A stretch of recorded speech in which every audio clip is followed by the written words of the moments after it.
आप लोग का क्रैश कोर्स जो हमने शुरू किया था 2024 का 12th क्लास का हिंदी का अब लास्ट पोएम है गांव का घर। उसके बाद आपका जो है हमने पूरा पोएम का वीडियो बना चुके हैं और जो स्टूडेंट नहीं देखे हैं तो कृपया आप लोग से आग्रह है कि वो हमारे वीडियो को जाकर देखें। और लास्ट आप लोग का जो पोएम है गांव का घर, जिसका जो लेखक है ज्ञानेंद्र पति। आपको शीर्षक से ही पता चल रहा है कि इस कविता में स्पेशल कभी किसका जिक्र किया हुआ, तो गांव के बारे में जिक्र किया हुआ। गांव में क्या क्या होता है क्या नहीं होता उस पर डिपेंड किया हुआ। और ये जो गांव का घर है ये किससे संकलित किया गया था? संशयात्मक, उसका जो प्रमुख रचना फेमस, यानी इन्हें कहता अपने लाइफ में जो सबसे सभी कृतियों में सबसे आगे निकल गया, जो लोगों ने सबसे ज्यादा प्यार दिया था उसकी कृतियों में जो लिखा था वो संशयात्मक, इसी से संकलित किया गया गाँव का घर। और ये इसी पर जो है इसको साहित्य अकादमी पुरस्कार भी 2006 ईस्वी में मिला था। इसलिए आप लोग को ये पोएम जो है ना पूरी 12th क्लास का तो समझो इम्पोर्टेंट ही पोएम है। इसलिए आप लोग को पूरा एकदम कॉन्सेप्ट समझा देंगे और question answer A to Z done हो जाएगा। इसलिए हमारे जो मतलब नेक्स्ट वीडियो और पीछे वाला जो नहीं देखे हैं वो शुरू से देखें। A to Z एकदम बेहतर ढंग से समझाया गया है पूरा पंक्ति को। और आप लोग का जो 12th का ये लास्ट पोएम है गाँव का घर, अब इसके बारे में हम चल रहे हैं। फिर आपका जो है तब स्टार्ट होने वाला है आप लोग का जो कहानी का अंतर्गत होता है, बातचीत होगा। उसने कहा था ये पढ़ाएंगे, हर एक सब्जेक्ट का तैयारी किया जाता है, इसलिए जुड़े रहिए हमारे से। चलिए हम देखते हैं गांव का घर में क्या क्या वर्णन किया गया है। तो पहला आप पता था कि जो गांव का घर का लेखक है ज्ञानेंद्र पति है। इनका जन्म हुआ था 1 जनवरी। देखिए इधर पहले हम पढ़ाए थे विनोद कुमार शुक्ल का एक कहानी प्यारे नन्हे बेटे, उसका भी हुआ था 1 ही जनवरी, बट उसका 1937 था और इसका क्या 1985। इस समय इसका यानी हैप्पी न्यू ईयर भी मना लेता होगा और हैप्पी बर्थडे भी मनाता होगा, तो दोनों हो गया। तो दोनों दो ही कवि है जिसका जन्म क्या हुआ था हैप्पी न्यू ईयर में हुआ था पूरे 12th क्लास में। पहला विनोद कुमार शुक्ल और दूसरा ज्ञानेंद्र पति, ये बहुत इंपॉर्टेंट है, ऐसे करके लो जी। नेक्स्ट चलते हैं, इनका जन्म स्थान कहाँ था? पथराना गोड्डा यानी झारखंड। इसका जो जन्म स्थान है वो मतलब हुआ था पथराना, ये जगह का नाम है और ये स्टेट पड़ता है झारखंड पड़ता है। इनके माता और पिता का नाम सरला देवी एवं देवेंद्र प्रसाद चौबे था। ये तो लेखक परिचय है, मतलब इसका अलग से हम वीडियो बना देंगे। निवास स्थान कहाँ? वाराणसी उत्तर प्रदेश। मतलब जब ये फेमस हो गए तो वो झारखंड से कहाँ यूपी में रहने थे, वाराणसी में। और इसका जो संकलित संशयात्मा, ये जो गाँव का घर किससे संकलित किया गया है? संशयात्मा। जो ये भी क्वेश्चन कई बार पूछेगा कि संशयात्मा पर मतलब ज्ञानेंद्र पति को कौन सा पुरस्कार मिला था? तो साहित्य अकादमी पुरस्कार मिला था। अब थोड़ा सा आप जिक्र कीजिए कि गाँव का घर शीर्षक है, इससे क्या हुआ? इसको हम बोलते हैं क्या, मतलब थ्योरी। इस थ्योरी से क्या समझना चाहिए आपको कि गाँव का घर है, इस पर मतलब क्या लिखा होगा? थोड़ा आप लोग बुद्धि लगाइए कि गाँव में अगर आप बचपन में होते तो आप क्या क्या देखने को? वही जिक्र किया आप बचपन में जो हमारे पूर्वज करते थे उसी आधार बनाकर लिखा। जैसे हम थोड़ा सा मतलब थ्योरी दें इस शीर्षक के माध्यम से कि गांव का घर में क्या क्या लेखक वर्णन कर सकते हैं। तो पहला तो वर्णन यही किया होगा कि जो गांव का घर है वहाँ जब बचपन में लेखक रहते थे तो वो देखते थे कि जितने भी मतलब बड़े बुजुर्ग हुए वो घर में प्रवेश करते समय वो पहले जूता जो होता है पहना हुआ, चप्पल जिसको हम कहते हैं जूता, वो मतलब खटा उगला उसको खटखटा कर करते थे, या आंगन में मतलब जो द्वार होता द्वार में प्रवेश करने से पहले वो खटखटाते थे। इससे पता चलता है कि हमारे भारतीय सभ्यता और संस्कृति कितना मतलब अचल रहा है। लेकिन आज जो धीरे धीरे ये सभ्यता जो लोप हो रहा है, जो गाँव अब किस और निवास करने लगा, शहर में ये नहीं होता। शहर में बड़ा छोटा का कोई वैल्यू नहीं, तो गाँव ही एक माध्यम है। और आप लोग का पीछे वाला आप लोग 10वां में पढ़ेंगे जनतंत्र का जन्म, जो पूछेगा कि आज का देवता कहाँ मिलते हैं, तो गाँव में मिलते हैं। तो गाँव ही एक स्वच्छ होता है। और मैक्स मुलर जो 10वां का है वो भी मतलब जो घूमने के लिए आए थे वारेन हेस्टिंग्स, वो भी गाँव में आए थे। तो जो जो मतलब महान कवि और संत होते हैं वो घूमने के लिए गाँव में स्पेशल चुने गए, क्योंकि गाँव में हर एक चीज़ मिलता है, घृणा मिलता है, प्रेम मिलता है, आपसे संबंध मिलता है, वहाँ पर्यावरण रहता है, शुद्ध रहता है, हर एक तरह की क्रिया मिलता है। इसलिए गाँव सबसे अच्छी चीज़ होता है सीखने के लिए। बट यहाँ जो कवि जिक्र किया है स्पेशल गाँव के घर में कि एक गांव जो बचपन में जिस प्रकार देखा है उसी प्रकार वर्णन किया है कि एक घर होता था, उसको जो है ना गोबर जो होता है मतलब जानवरों का, उससे क्या होता मिट्टी मिलाकर क्या करते हैं लेपते पोते और डिजाइन बनाते थे।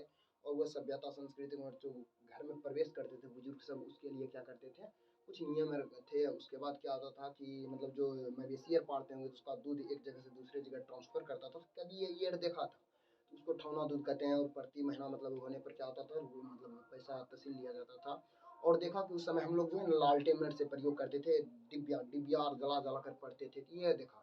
लेकिन जब लेखक ये सब देखा था बचपन में, और उस समय बचपन में थी बचपन में, और देखा कि गांव के सभी जो मतलब बड़े कोई प्रधान होता था, तब पंच परमेश्वर, उसका सभी बात मानते थे। लेकिन आज का डेट में जब कभी जिक्र करा, दोनों जिक्र किया, बचपन का भी जिक्र किया और मतलब बड़े होने पर भी जिक्र किया, कि जब वो बड़े हो गया मतलब कभी जब पुनः वो गाँव वापस आया, तो हर एक वो जो बचपन में देखा था वो कुछ भी अब गाँव में नहीं रहा।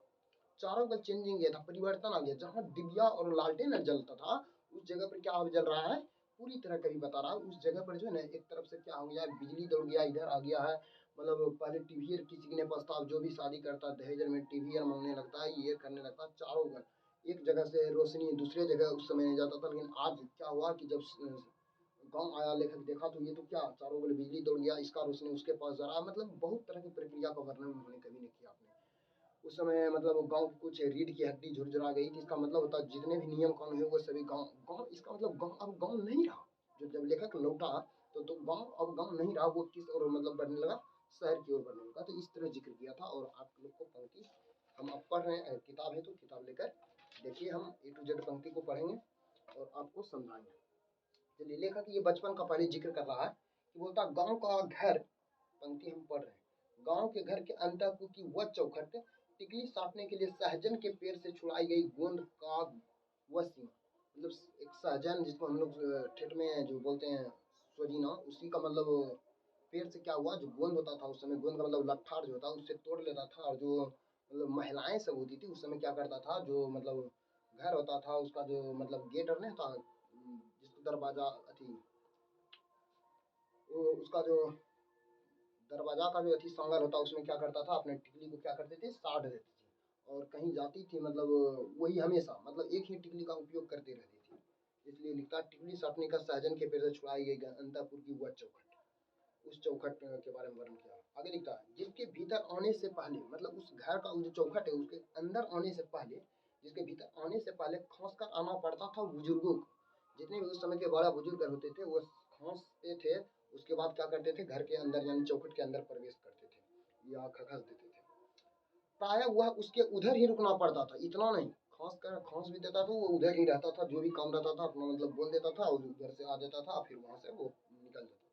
इतना करना, वो हमारे भारतीय सभ्यता संस्कृति के अनुसार जो गांव का नियम होता है उसके अनुसार कभी जिक्र कर रहा है। आगे लिखता हूँ, और ठीक है, एक अदृश्य पर्दे के पार से ही पुकारना पड़ता था। मतलब एक तक घर है उसका, सती है उसका, बट उस सभ्यता संस्कृति के अनुसार बंधे हैं और वो बाहर से ही चिल्लाते हैं, खराम ठकठकाते हैं।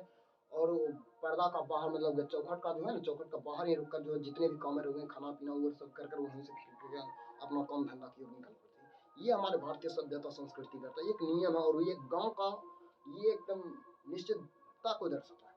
लेकिन आज तक बड़ा छोटा का कोई काम नहीं, कलयुग में पूरा चेंजिंग आ गया। नेक्स्ट चलते हैं, नेक्स्ट पंक्ति बोल रहा है, किसी को बगैर नाम लिए, और उस समय क्या पर्दा का बाहर लगेगा, बिना नाम से जो घर में छोटे होंगे उसको बिना नाम लिए बुजुर्ग से पुकारते थे, अपना जो काम होता था। जिसकी तर्जनी की नौ को धारण किए रहती, काम साज के संग की चिन्ह की तरह गांव के घर की, चिन्ह का मतलब होता है जैसे संघ की तरह के कुछ नियम कानून को जो पालन करते थे। ये हमारे गांव की सभ्यता संस्कृति के अनुसार दर्शा रहे हैं कि हमारे गांव में ऐसी सभ्यता संस्कृति से थी जो दूसरे मतलब अन्य अथी में नहीं। इसलिए जो है ना, लेकिन ये धीरे धीरे लोप होगा, तो इसके बारे में जिक्र किया। और ये जो भी कवि वर्णन कर रहे हैं ये बचपन का जिक्र कर रहे हैं, कि जिस समय हम बचपन में रहते थे तो उस समय वो मतलब जितने भी हमारे दादार होते थे या तो वो, और जब कर प्रवेश करते थे तो उस समय मतलब खोंकते थे और खराम रहता, मतलब जूता चप्पल से ठकठका देते और बिना आवाज़ लिए क्या करते थे, वो पुकारते थे, जो काम होता था वो कर कर फिर वो पर्दा पर्दा के बाहर यानी चौखट का बाहर से वो अपना खाना पीना खाकर जो भी होता था क्रिया कर कर वो अपने काम पर निकल जाते थे। ये हमारे मतलब गांव का नियम कानून था। आगे लिखता है, उस चौखट के बगल में घरेलू लिपि भीत पर दूध अंगूठे दुबे छाव। उस चौखट के बगल में, मतलब जो चौखट उस समय होता था गांव का जो फूसर का घर होता था, और उसको बोलते हैं कि लकड़ी वाला जो दरवाजा अथी नहीं होता दरवाजा, मतलब उसी लकड़ी वाला दरवाजा जो था उस समय, उसके बगल से तो मिट्टी और चारों ओर जो है ना टटिया में लेपेस देता था, और उसको जो है ना गोबर से चिकना चिकना कर एकदम बड़ा डिजाइन तैयार किया जाता था। आगे लिखता, गेरूल लिपि मतलब वही गोबर और मिट्टी मिलाकर जो ना लिप कर एकदम डिजाइन तैयार करना। आगे लिखता पंक्ति कि दूध डूबे अंगूठे के छाप, अरे दूध जो है ना, दूध डूबे अंगूठे के छाप, अंगूठे के छाप बताते हैं आगे। आगे लिखता उठौना दूध लाने वाला बूढ़ा गवाल दादा, उसका बोलता उठौना दूध लाने वाला बूढ़ा गवाल दादा, हमारे बचपन के भाल पर दूध तिलक, दूध तिलक मतलब दूध का तिलक लगा, महीने के अंत में गिने चुने जाते थे। मतलब वो बताता है उठौना दूध वाले, यानी दूध डूबे अंगूठे के छाप, मतलब जब उस समय की बात है कि जो गाय को मतलब दूध लेता था तो उस समय जो मतलब फेनर नहीं होता, फेनर हाथ में लग जाता था अंगूठा, तो उसी को तिलक कर देता था बचपन में उसका बूढ़ा गवाल दादा। तो इसी पर जिक्र किया है, जो मेरा दादा गवाल दादा था वो उठौना दूध वही क्या करता था, बाद में एक घर से दूसरे घर पहुंचाता था, और पहुंचाने के पश्चात जो पेमेंट होता था मतलब महीना के अंत में जाकर वहां से तहसील भी लाता था। ये अपने दादा के बारे में जिक्र कर रहा है, बड़ा विचित्र है लेखक, अपन दादा तक का नहीं छोड़ा। और लास्ट में देखता गांव का हुआ घर अपना घर खो चुका। अब यहाँ से क्या, यहाँ से पंक्ति लिख लीजिए कि ये बड़े होकर कभी आप कहाँ लौटे हैं, घर। अभी तो यहाँ से ये वाला पंक्ति टोटल क्या जिक्र किया, ये बचपन का जिक्र किया। इस दो भाग में है, गांव का घर दो भाग में डिवाइड है, एक बचपन और दूसरा बड़े होने पर। अब लिखता मतलब बड़े होने पर जब वो गांव वापस लौटे हैं तो क्या क्या परिवर्तन देखने को मिलता है उसके बारे में जिक्र किया। बोलता गांव का हुआ घर अपना गांव खो चुका, देखो कैसा बोल दिया, अपना गांव ही खो चुका, मतलब क्या। अब इसके बारे में लिखता पंचायती राज जैसे खो गए पंच परमेश्वर, उस समय गांव में पंच परमेश्वर रहते थे, सभी उसके बातों को मानते थे, लेकिन आज गांव का घर खो चुका है, अब कोई भी पंच परमेश्वर की बात नहीं मानता है। अगर मान लो थोड़ा एग्जांपल अगर समझाना चाहते हैं आप लोग को, तो अगर गांव में जो मुखिया सरपंच आएगा, आज का जो दो व्यक्ति के बीच झगड़ा हो जाएगा, अगर तीसरा उसको मारने के लिए तैयार होगा, अगर पंच परमेश्वर है उसकी बातों कर भी वैल्यू नहीं देगा, उसको रुकने के लिए कहेगा तो फिर भी इससे ही झगड़ जाएगा। ये घटना घटने लगी, मतलब ये शहर का धंधा होता, गाँव का ये नियम नहीं होता। इसका मतलब अब जो गाँव है वो किस ओर बढ़ने लगा है, शहर की ओर। आगे लिखता है ये तो यही परिवर्तन होता है। दूसरा क्या है, पहला पंच परमेश्वर खो चुके हैं, दूसरा आप बता रहा बिजली बत्ती आ गई कब बनी, रहने से अधिक रहने वाली अब बिटौवा के दहेज में टीवी, और लालटेन है अब दिन भर में आलों में कैलेंडर से ढकी। उस समय जिक्र किया है कि अब जो बिजली बत्ती आने का मतलब है कि आज से पहले जब गांव में रहते थे लालटेन बत्ती दिव्या का प्रयोग कर हम लोग क्या कर रहे थे, उस समय गांव में रहते थे। लेकिन अब क्या हो रहा है कि धीरे धीरे चारों तरफ बिजली बत्ती आ गई। जब बिजली बत्ती आ गई तो जितने भी मतलब गांव में शादी ब्याह होंगे तो वो दहेज मांग रहे हैं, तो इसीलिए ये बता रहे हैं कि अब गांव का जो है ना जितने भी मतलब सभ्यता संस्कृति वो खो चुका है। ये अब गांव गांव नहीं रहा, अब गांव शहर की ओर प्लान करने लगे। नेक्स्ट पंक्ति इधर उल्टा कर देखिए, अब एक रात उजाला थे अधिक अंधेरे उगलती है, अंधेरे में छोड़ दयाने पर भाव सर भरती। बोलता रात उजाले से अधिक अंधेरा उगलती थी, रात उजाले से अधिक अंधेरा। बचपन में बता रहा कि जिस समय हम बचपन में रहते थे तो उस समय कितनों भी रात उजार मतलब क्या होता है कि रात होने पर जो है ना पूरी तरह अंधेरा उगलती थी, लेकिन यहाँ बोल रहा रात उजाले से अधिक अब अंधेरा उगलती। इसका अर्थ समझ में आया।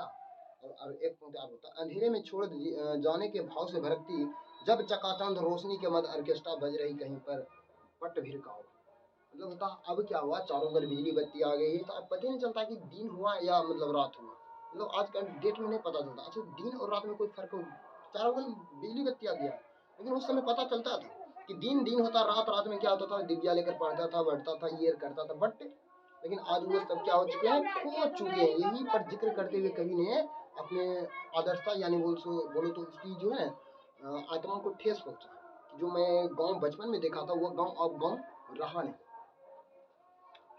और लिखता कि आवाज नहीं आती यहाँ और ना आवाज की रोशनी ना रोशनी की आवाज। अर्थात उस समय जब गांव बचपन में रहते थे तो उस समय क्या होता था कि एक जगह जैसे खेल होता था तो उसकी पूर्वज की सभ्यता और संस्कृति में जो गीत होता था, जैसे हर एक छठ पर्व हो गया, दुर्गा पूजा हो गया, किसी ईयर पर होली ईयर पर जो गीत गाते थे तो वो एकदम मंद अति रूप में करते थे। लेकिन आज क्या हो गया, ऑर्केस्ट्रा आ गया, एक बंद कमरे की तरह, मतलब नहीं होता एकदम पूरा एकदम कचरा बनाकर एकदम आवाज यहाँ की रोशनी वहाँ तक जा रहा है। तो वही बात बता रहा कि हर एक चीज का परिवर्तन हो गया। गांव में उस समय महिलाएं सब मिलकर क्या होती थी, बचपन में सब मिलजुल कर गीत गाती थी, डांस करती थी, कितना बढ़िया लगता था, कोई पर्यावरण पर भी नुकसान भी नहीं पहुंचता था और एक जगह का आवाज दूसरी जगह नहीं जाता था। लेकिन आज का डेट में क्या हो रहा है, और एक रोशनी का रोना रोशनी की आवाज का मतलब हुआ कि अब जो है वर्तमान में जो ऑर्केस्ट्रा आ गया, म्यूजिक आ गया, ये यहाँ का आवाज बहुत दूर तक फैला भी देता है। और बता रहा क्या परिवर्तन, दोनों में यही फर्क है कि इसमें मन मस्तंग होकर मतलब क्या होता है, पूरा कचरा बना देता है एक तरफ से। ये जो है ना गांव का ये रीति रिवाज नहीं है, ये शहर की ओर प्लान कर दिया। आगे है होरी चैती बिरहा आधे में लोकगीतों की जन्मभूमि पर भटकता है और एक शोक गीत अनाया अनसुना का आकाश और अंधेरा को काटते हैं। 10 कोस दूर से आने वाला सर्कस प्रकाश बुलवा तो कब सर। आप प्रकाश बुलवा का मतलब था उस समय जो गांव में जो सर्कस सर होता था तो बड़ा देखने लायक होता, एकदम जंगली आदिवासी वाला सर्कस सर करते थे प्राचीन सभ्यता संस्कृति के लोग। लेकिन आज का डेट में क्या हो रहा है कि ये सर्कस तो निकम्मा हो गया। निकम्मा का मतलब क्या, तो वर्तमान में जैसे मन तैसे खेल रहा है। अब लग रहा है कि गाँव अभी भी वर्तमान में देखिए तो गाँव में कोई भी ऐसा खोज लीजिए पुराना ऐसा खेल रहे, कोई सर्कस ही नहीं कर पाता। जैसे दुर्गा पूजा होता है बेना लाठी जो खेलते हैं, तो वैसे यार सर्कस दिखाने वाला पहले वाला रहा ही नहीं।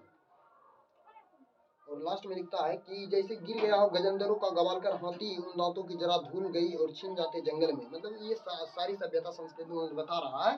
अब जंगलों और को मतलब चारों नाश हो रहा है, एकदम जो हाथी है जानवरों का रूप में सब मतलब नष्ट कर चुका है। इसलिए जो अब गांव गांव नहीं रहा, वो किस और प्लान कर गया शहर के लेने वाले हुआ खोले शहर में बुलाते हैं, बस अदालतों और अस्पतालों में फैले ही रोनते गाते अमित परिसर में बुलवा है गांव का घर रीढ़ झुरझुराती है। इसका मतलब लास्ट पंक्ति के यही बता रहा है कि अब जो है ना चारों तरफ क्या हो गया, परिवर्तन हो गया है और इधर अस्पताल बन गए हैं, उधर हो गया परिवर्तन। मतलब इस तरह गाँव में अब गाँव अब रहा नहीं है, शहर की ओर बढ़ा है। इसलिए अस्पताल में ये हर एक डिजाइन में जो तैयार हो गया, सरकारी हॉस्पिटल में ये बन गया, डॉक्टर आ गया, मतलब गाँव लग नहीं रहा है, ये तो शहर बन गया।